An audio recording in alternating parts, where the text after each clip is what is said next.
All the other emotions depicted in the outer circle are blends of the basic ones. For example, love is a combination of joy and acceptance, while remorse is a blend of disgust and sadness. Our emotions also seem to be universal.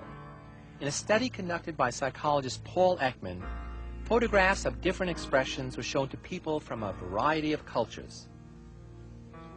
The subjects then identified the emotions associated with these expressions. The results revealed a remarkable similarity in the way people decode emotions, whether they are college students in the United States or tribespeople in New Guinea. When psychologists talk about emotion and motivation, they always distinguish clearly between them. But the truth is that we tend to experience them together. Moreover, they are often subject to the same influences. For instance, why we do things, motivation, and how we feel about them, emotion, are both affected by the degree of our optimism and pessimism, or in psychological terms, our explanatory style, how we explain our successes and failures to ourselves, with an optimistic style or a pessimistic style. For the past 10 years, Martin Seligman of the University of Pennsylvania has studied why some people succeed while others fail because of their explanatory styles. We began to look at people's explanatory style, the habits they had for explaining tragedy in their life. Why do bad events occur? There are three dimensions we focused on. The first dimension is external, internal. Is the cause of this bad event something about me or something about other people or circumstances? That's the least important dimension in the theory. The two crucial dimensions are stable and global. Is this bad event caused by something that stays around in time, stable, or something that goes away in time? So, for example, if you fail an examination, you might say, I'm stupid. Well, stupidity abides. It's something highly stable. On the other hand, you might say, I had a hangover. I was exhausted. Exhaustion comes and goes. Hangovers fade in time. Unstable. The third dimension, specific, global, is the cause of my failure something about just this one situation or something that's going to undermine everything I do.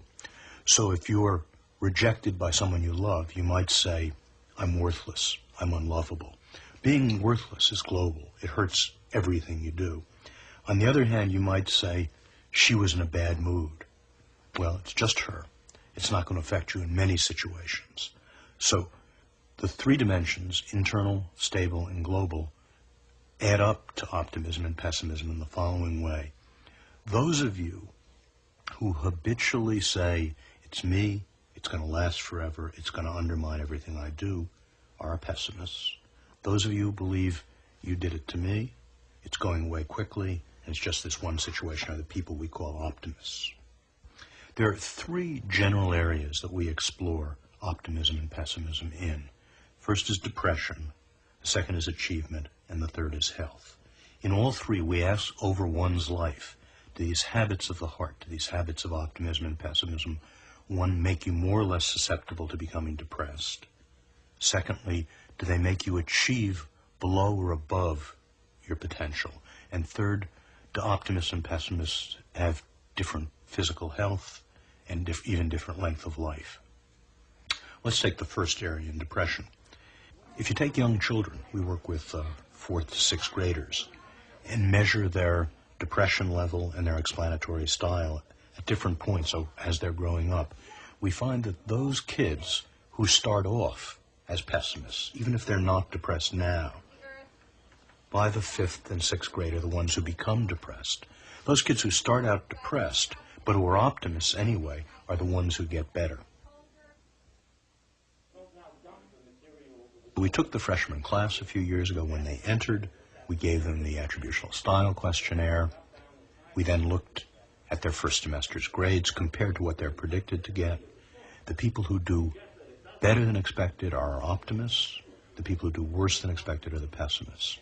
So in academic achievement, you can predict from the combination of so-called talent or intelligence and optimism what the performance is going to be. Studies of animals showed that when animals were helpless, they grew tumors at a greater rate, Their immune system didn't do what it should. We began to wonder about the same question in humans.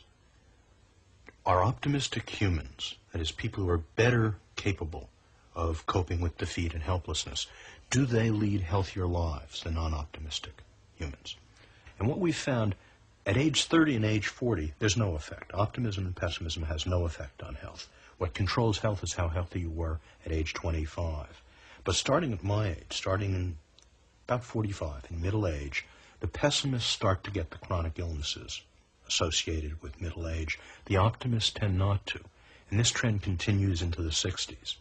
This tells us that pessimists are more at risk for chronic illness over the course of middle age than are optimists. If pessimism is a lifelong habit that's so insidious to health, achievement, and depression, where do we get it from? Where do we get pessimism from? There are three shallow hints about where we get it from. One, your mother's pessimism looks like yours. We seem to learn it at our mother's breast. Secondly, the kinds of criticisms our teachers make of us, important adults make of us when we're in grade school, seem to shape the optimism or pessimism we have. And third, the reality of the first major event that occurs when you're a youngster may shape our pessimism or optimism. So for people whose mother dies before they're 11 years old, it turns out they have a more hopeless, more pessimistic explanatory style.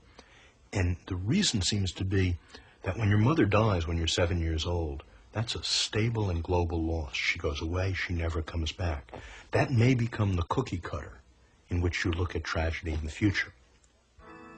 So we've gone from sex and romantic love to the joys of success and the agonies of failure. Just a few of the areas studied by psychologists who seek to understand the basic whys of animal and human nature, why we act and feel as we do. Even our brief exploration of motivation and emotion reveals the intricate interplay of nature and nurture, of biology and behavior, of mind and body. In our next program, we'll venture into that most elusive part of the human mind, our consciousness. It can put us in touch with our inner self or out of touch with reality. The nature of sleeping and dreaming and altered states of consciousness. Next time, I'm Philip Zimbardo.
Funding for this program is provided by Annenberg CPB to advance excellent